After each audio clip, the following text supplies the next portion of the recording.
Okay, so um, in this chapter, we are going to talk about a real intertemporal model with investment. Okay, so up to now, you should know what the word real means. Okay, real actually means there's no money. Okay, actually, in this whole semester, we never talk about money, right? Every production, you can think of it as some kind of agriculture output that feed everybody. Okay, the consumption can be food consumption if you think about it. There's nothing really uh, counted using the unit of money. Okay, and the intertemporal part obviously is similar to chapter 9, where we deal with intertemporal choice for consumer. And with investment means there will be not just saving, but there will also be investment. And previously, we sort of assumed that saving is investment. And in this chapter, we're going to separate these two behavior. Okay. And to be honest, um, what it's great about this model is really that it take everything we've learned so far into one model. Okay. It takes in chapter 4 and chapter 5's consumer and firm behavior and sort of the government behavior as well. But because back then it was a one period model, and now we're going to talk about intertemporal model, so at least two period, right? And then, obviously the um, firm's behavior and the consumer's behavior will be more like chapter 9's consumer saving behavior, and uh, in the like growth model we talk about, there will be accumulation of capital, that kind of model. Okay, so the learning objectives of this chapter is that we're gonna explain the decision made by the representative consumer or firm in the real intertemporal model. So we're gonna go through the individual behavior first, and we're then gonna show how the firm's investment decision is constructed. Okay, and um, determine how changes in the environment faced by the firm affect this investment. Because as you know, investment is basically what push the economy move forward or growth. Okay, and then we'll construct the so-called output, supply, and demand curve. Okay, back then, um, in the saving model we talk about, recall that in chapter 9, basically the y is given, right? And here we're gonna basically the y is going to be a endogenously determined model. Okay, so y is no longer given. Okay, and then if we can construct the output supply demand curve and also the labor market demand and supply curve, which will from the firm and the consumer, it will basically close the economy and have a CE, which is which determines the real intertemporal model's result. Okay, and we're gonna use this model to explain the effect of particular shocks to the economy, which have done so far many times, right? And uh, because if you read the textbook, you'll find that the which you should. Okay, it's not a if condition. You should read the textbook. The textbook is about 60 pages long. It's a very long chapter. I'm not going to be able to finish everything today. Okay, so I'm gonna cut some part of the chapter that don't talk about it. And for example, there will be actually 6 effects that's common in the textbook, but I'm only going to be talk about around 3 of them, not all of them. But the idea behind all 3 of them is highly connected to the other 3. So it's not like the other 3 is not really in the. I can still test them in the final exam. Okay, you should still read it, but I'm not gonna go through them all 6 of them basically. Okay, Okay, so let's go into the model's presumption. Okay, so there will be two periods. We call it current and future periods. Okay, so um, basically the two-period model. And like all the previous two-period model we use, we basically label, for example, consumption in the current period C and consumption in the future period C plum. Other plum are used similarly. Plum means variable that's in the future period. Okay, we will have a representative consumer. Consumer do consumption and saving decision, but in fact, it also do labor decision, or in other words, the leisure consumption decision. And the firm hires labor and invests in current period, hires labor also in the future. Okay, and the government basically are very gonna be very simple. Oh, they spend and tax in the present and future period. Just so spend means the government spending, tax is T, and they also can do borrow, which we also have shown similar stuff before. So um, like the chapter 6 model, government there we sort of just assume G equal T, right? Here we're gonna incorporate this the same idea but make it in temporal model. So that's a little bit different, but if you see the equation, you will basically tell me, oh, that's so simple. Okay, so it's not gonna be a crucial part of the model. We're gonna focus on the consumer and the firm, just like in chapter 6. Okay, so if this is the first time I talk about this, I will go into detail, but this is really not the first time. Okay, it's been many times already in this semester, so I'm gonna go through this fairly quick. Okay, so the consumer's current period budget constraint is that it has a consumption and saving decision. Okay, it allocates it first allocates the how many labor supply. That's the total hour measures the leisure, if you already forgot what's in chapter 4. Okay, this is the labor supply. Labor supply times the wage is his wage income. The wage income plus the so-called non-wage income, or basically the pi is the dividend from the firm, which we assume is a constant or a exogenous variable for the consumer. Okay, and the T, the tax, is also sort of exogenous.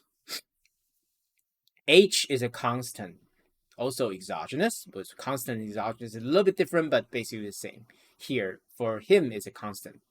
And so he decides the leisure hour, which will determine the numbers here, because wage is also is a price taker. So the wage is given, H is given, pi, T are all given.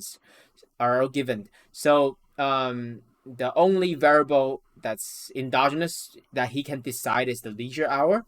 After he decide the leisure hour, this part is a number, right? And then he decide how much of these total income he will use for consumption or saving.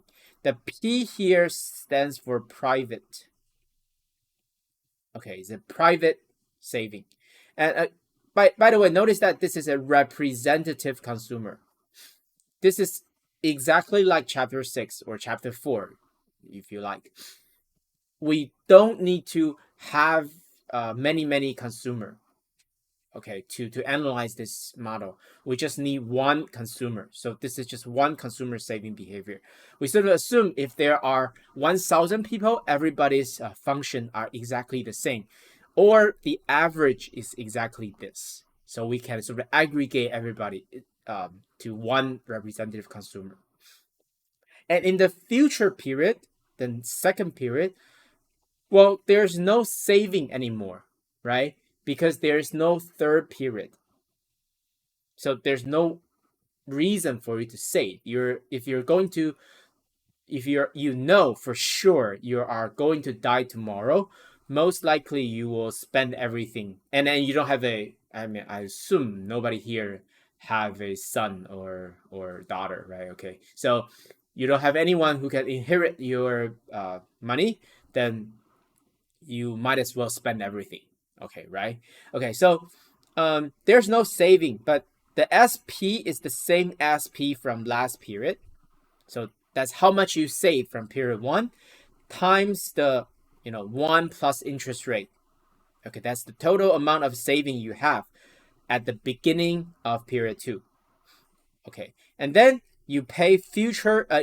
You have a future non-wage dividend, non-wage income. Sorry, non-wage income, but this is future period, and then a future wage income, which is the same age because we assume the total number of hours doesn't change across different periods. Okay, which makes sense, right? Okay, so and your next period, future period leisure decision, given the future wage, the wage can be the same across 2 different periods, but we label it plum, W plum, to suggest that it can be different.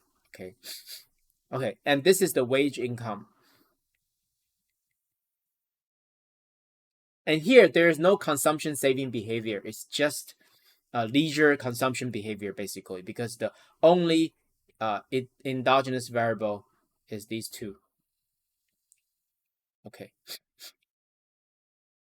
Okay. So you might think these two equations are complicated, right? But obviously, we have a better way to write this, the budget constraint. If you are familiar enough with the chapter 9's content, we sort of use the SP here to combine these two into a new equation. This is basically what we call lifetime form. Okay? And if you do what I just told you, basically you will see what's given here. What is given here is a lifetime consumption, lifetime non-wage income, and equals lifetime non-wage income.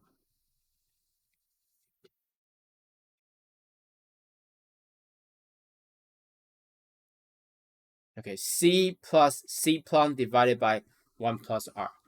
That's the discount factor, right? Discounted back to the current period. This is the future non-wage income, which, this is not non-wage income.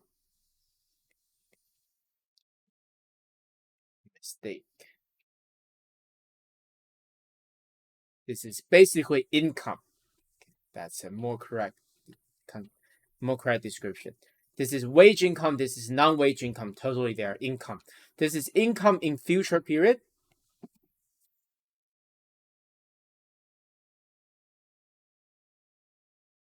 And this is the income in current period. Okay, so basically your consumption is going to be used. You're going to consume something in the current period, something in the future period. And the total amount of your consumption after discounted, after like all presented in present value, is going to be equal to your present value discounted version of your total income. Right? Okay. So that's the budget constraint. And after the budget constraint, next step is usually the indifference curve, right? Okay, but we're not gonna really do that. Okay, you should be able to do that by yourself by following the similar graph in chapter 9, chapter 4. Okay, I'm going to directly go to the equilibrium condition. Okay, so what is the equilibrium condition for current period? The current period, there is a leisure consumption decision. This leisure consumption decision is that your marginal utility from leisure.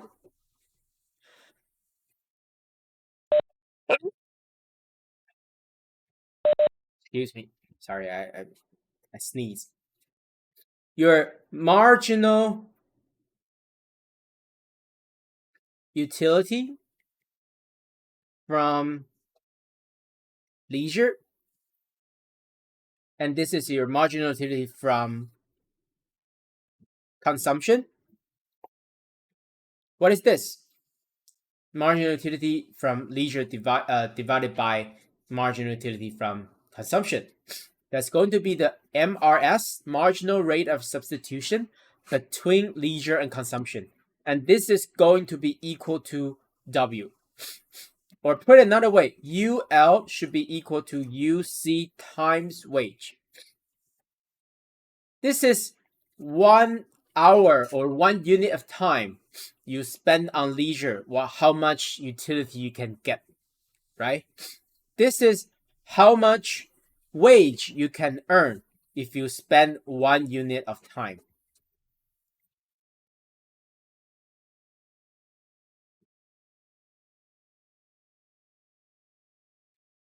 If you spend 1 unit of time on working, you will earn wage W, which is the per hour per time unit wage, right?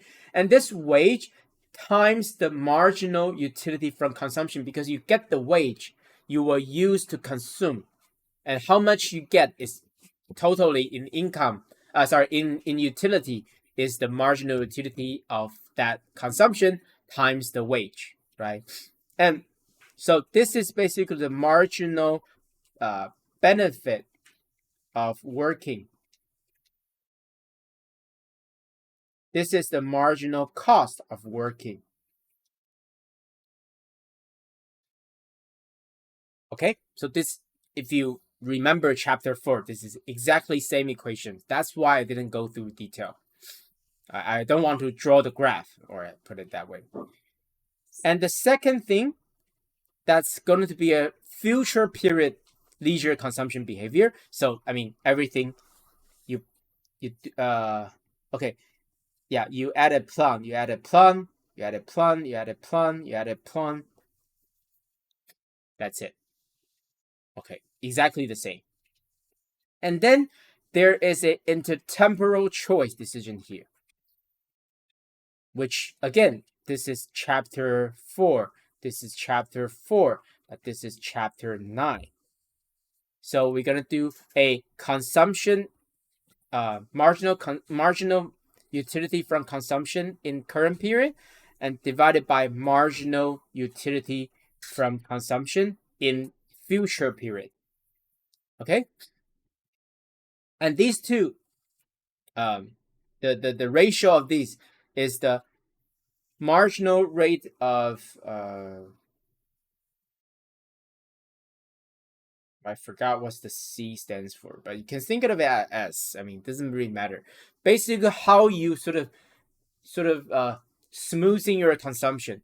The marginal or marginal utility is from consumption in current period is going to be equal to MUC plus times 1 plus R, because this is the marginal benefit of saving.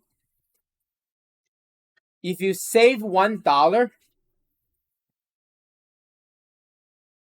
one unit, $1 is not. I mean, $1 can be the same, but anyway, marginal benefit of saving 1 unit, then you will get 1 plus R unit in the next period, and you're gonna consume that. So your marginal benefit is UC plus. So this 232 is the marginal benefit of saving 1 unit, and this is the marginal cost of saving 1 unit. Okay.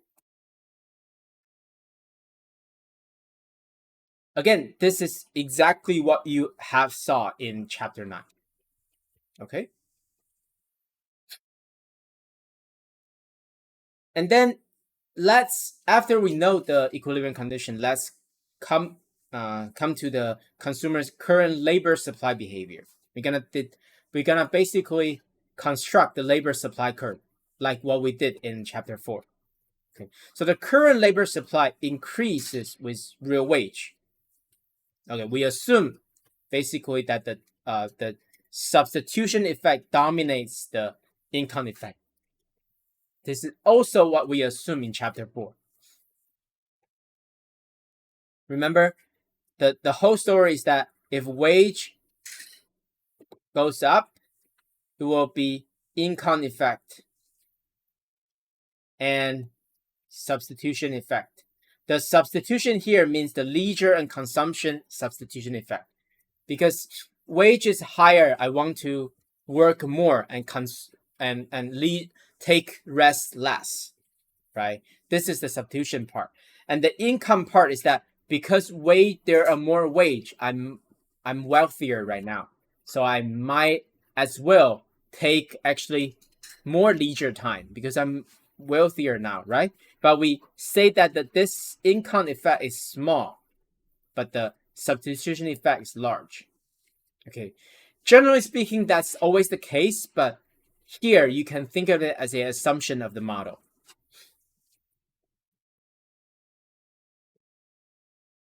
Okay, and this will make sure that the real wage will be positively correlated with the labor supply. Okay, higher wage, work more. Higher wage, work more.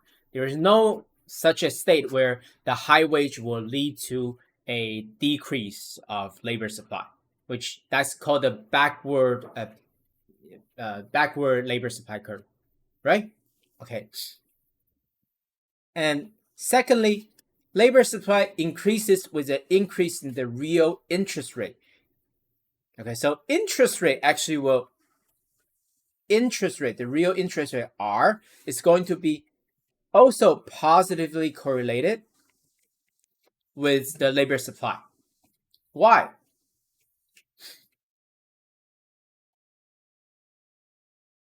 If R goes up,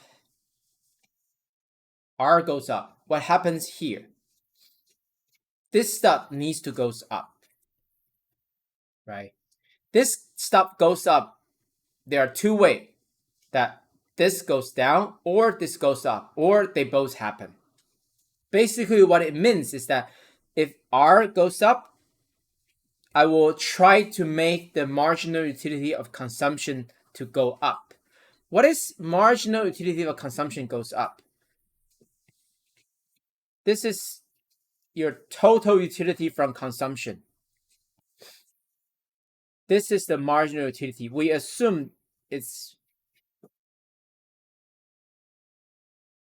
a concave function. Your utility function is concave in C, right?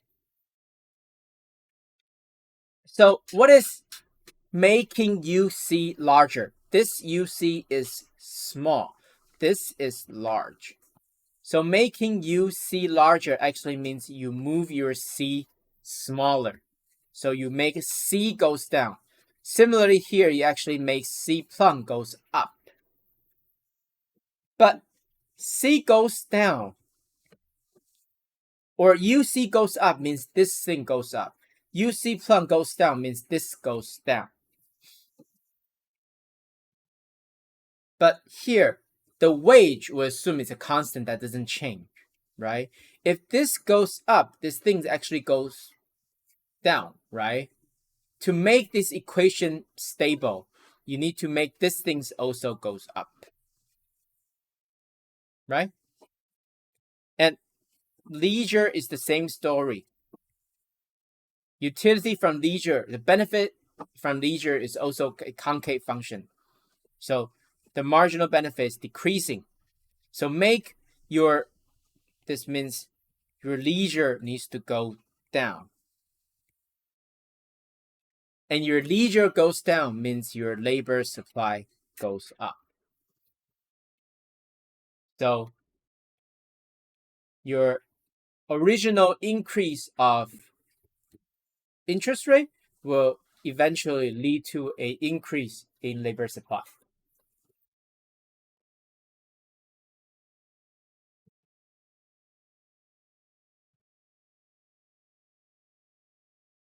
Any questions?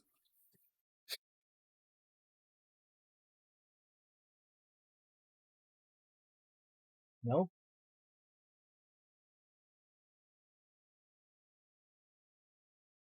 Okay. And actually, you can call this a intertemporal substitution effect. This is not the intertemporal substitution effect between C and C plot. This is between leisure and leisure plot. So in this model, because back in the chapter in my model, there's only consumption smoothing.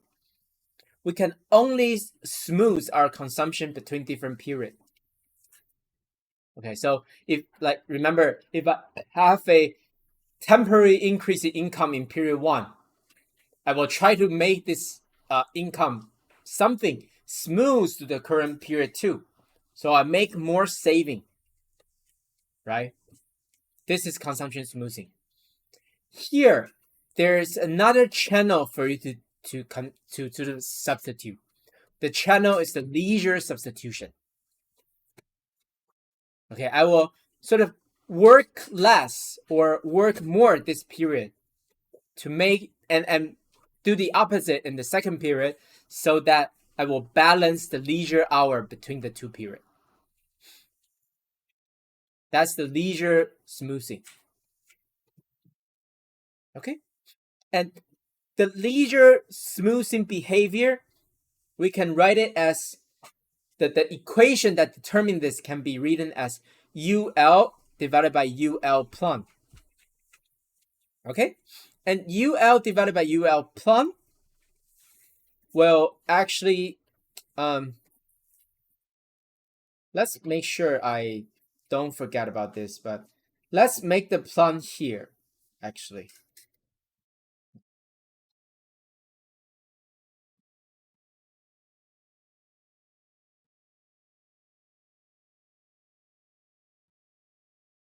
I mean, both notation works, but with respect to the notation used in the textbook, I'm going to use this notation. The difference is only that the plum is here, suggesting this is a future period, or this plum is here to suggest that it's a future period. It's the same thing. Notation-wise, we just want to be consistent. Either way is fine. Okay, I just want to make sure everything's consistent between my note and the textbook. Okay, and this ratio basically is the how you sort of remember. This is this is how you balance leisure consumption. This is how you balance consumption and future consumption. This is how you balance leisure and future leisure. And the equation is that it will equal to W times 1 plus R divided by W plum. And does anyone know why it is W times 1 plus R divided by W plum? Is there anyone who can explain this?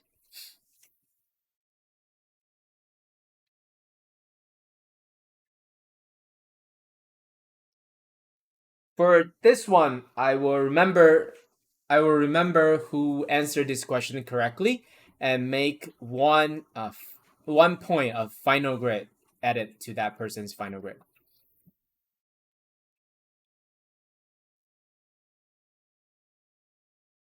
There are at least 2 ways to explain this. There's a simpler way if you know the economic intuition. There's a more like I don't know, it's that difficult way, but basically more mathematical way of doing this. Anyone?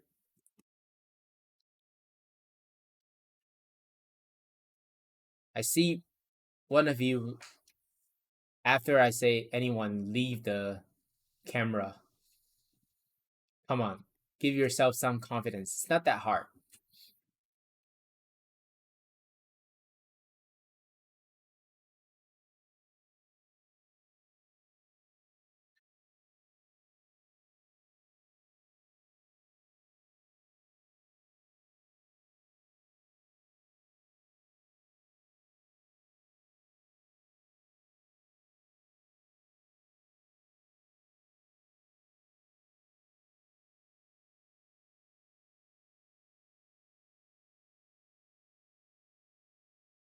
I can give you a hint. This is also a equilibrium condition. In equilibrium, this must hold. But why I didn't put it in the previous slide?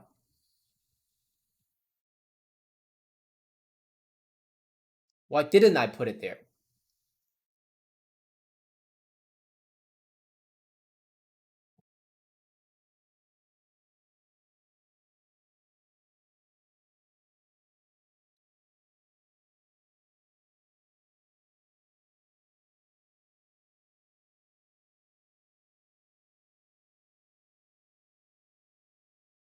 You can try. There's no punishment for trying.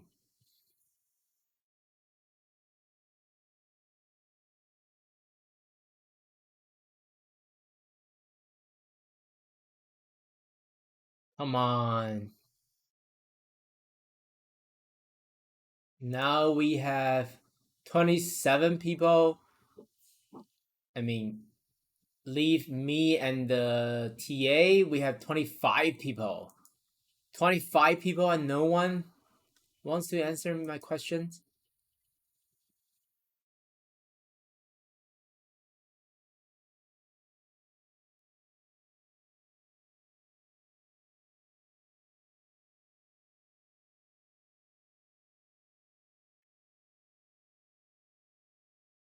What about the usual crew who can answer my question? Like, maybe Yuxian?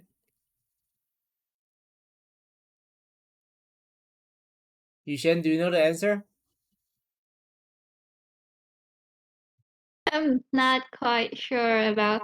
Are you asking that why is this equation like for UL divided by UL prime equals to this? Okay, I mean, I show you how to sort of intuitively explain this, right? Why not you try a similar method and try to explain it?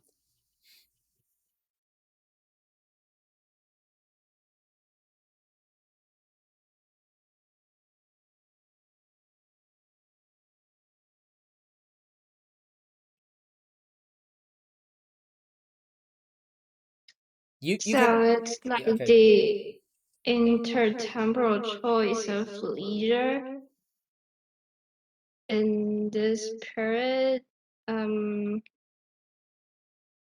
Like how you choose your leisure time across periods.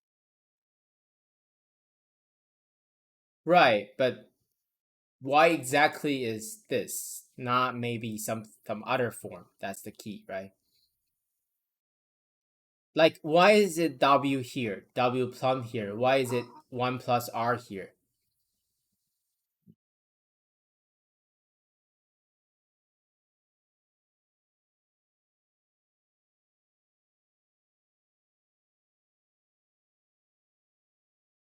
How about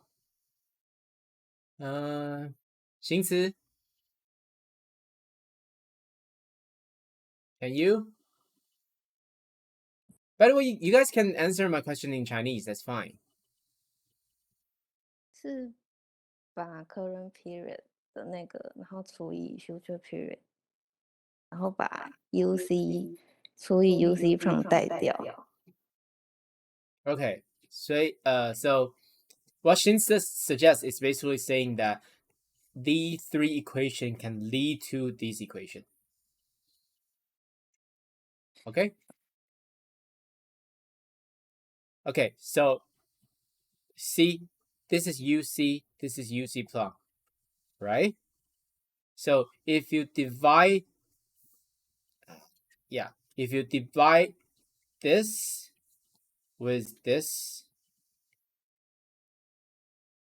this is going to be W and W plum, right? And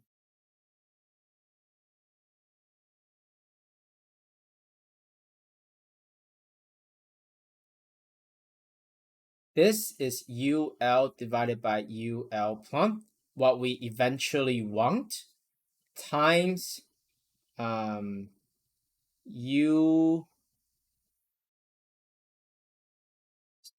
plum divided by UC. We know that UC divided by UC plum is 1 plus R. So this must be 1 plus R over 1 over 1 plus R. And this equals W plum. And you can move the 1 plus R over there.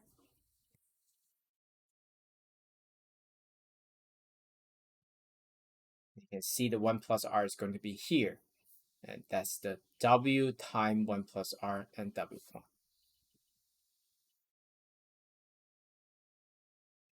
This is the more mathematical way that I was trying to say, or I tried to hint you. Okay? But there's another way to intuitively explain this.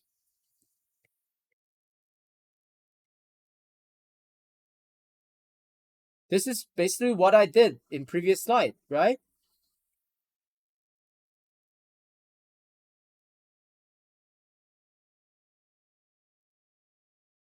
So if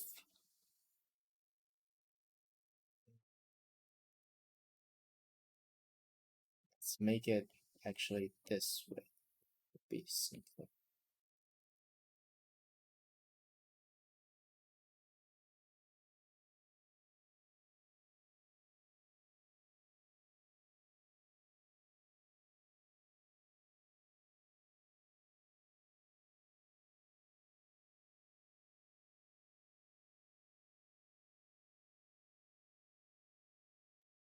Think of this as price. The wage is a price, right? This is basically what's the your marginal cost of like taking one less of leisure, one unit less of leisure.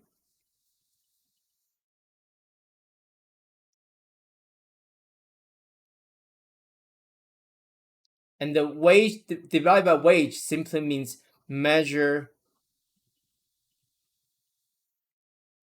in current wage or current price. And if you sacrifice one leisure this period, you will make some more output. You will consume more. You can consume more. Or sorry, you can make more wages. Right? You make more wages. So you can also think of it divided by wage. It means you will you make put it this way. If you sacrifice one leisure this period, then you will have one more unit of labor supply. Your one more unit of labor supply divided by wage, that's going to be basically how much you ended up can have, right? That's your wage income, and divided by wage, that's 1 unit basically. And that 1 unit, if you save it, if it goes to next period, it will become 1 plus R unit. And that 1 plus R unit times exactly the same term, just measure in next period. So this is your marginal benefit of 1 unit less of leisure in current period. Okay. This one needs more intuition. Maybe it's actually more difficult for some of you. But the idea is the same. Okay?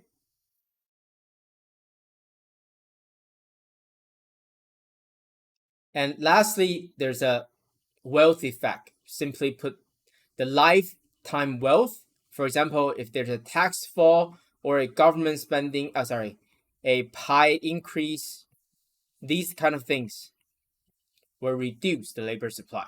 This is just the Wells effect.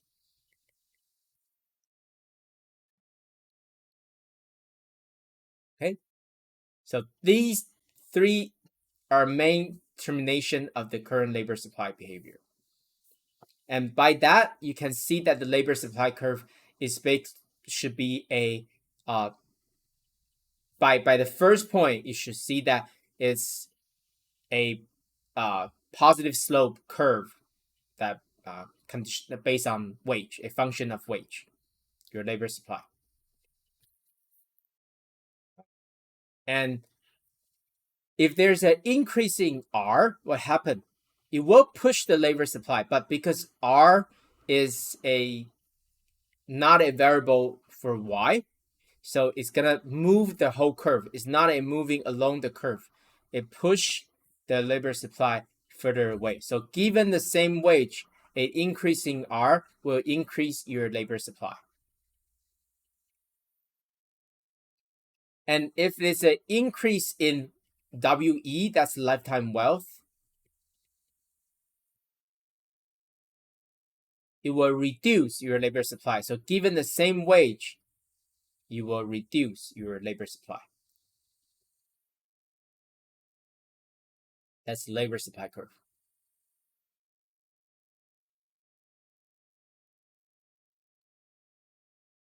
And what about your demand for consumption good?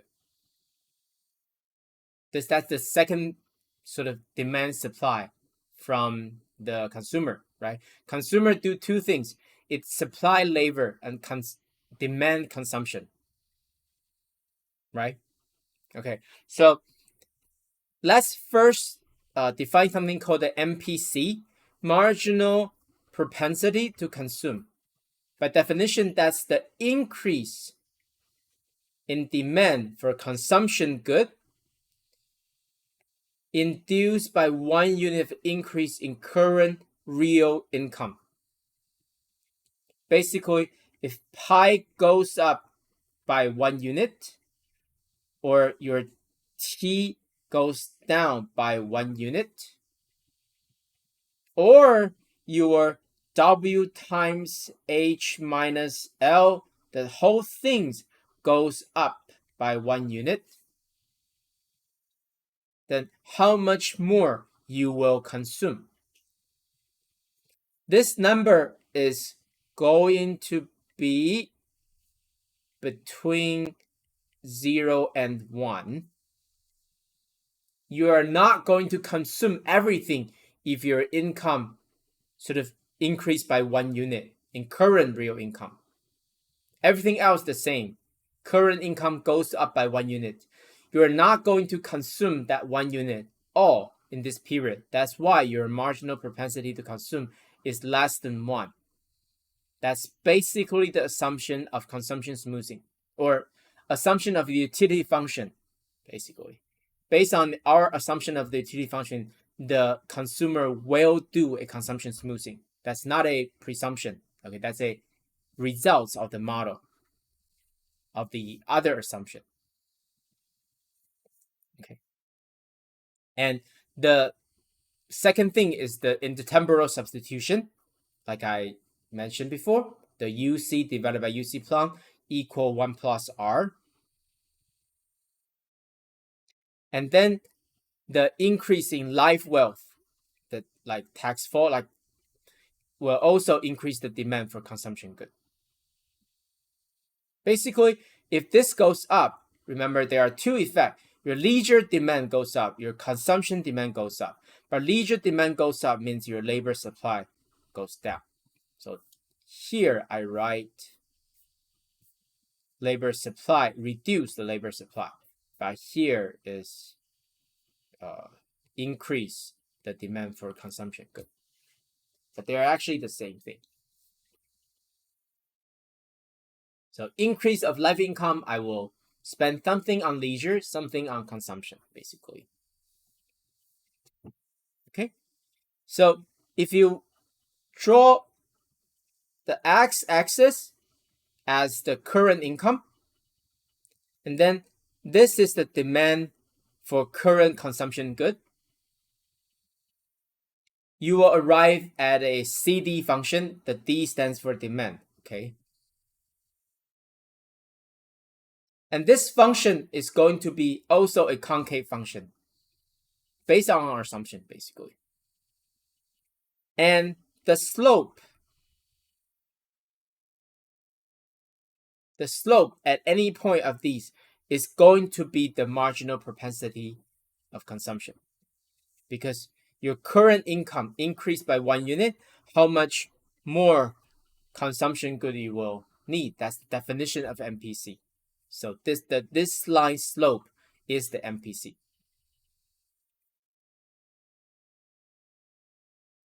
Okay.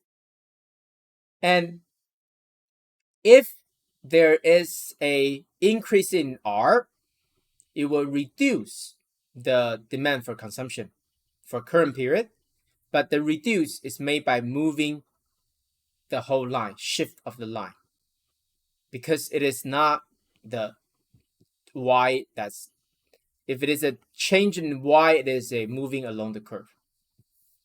If it is an increasing WE, then it moves up the demand for consumption. Okay. Okay, we will take a break now and come back at 3:30.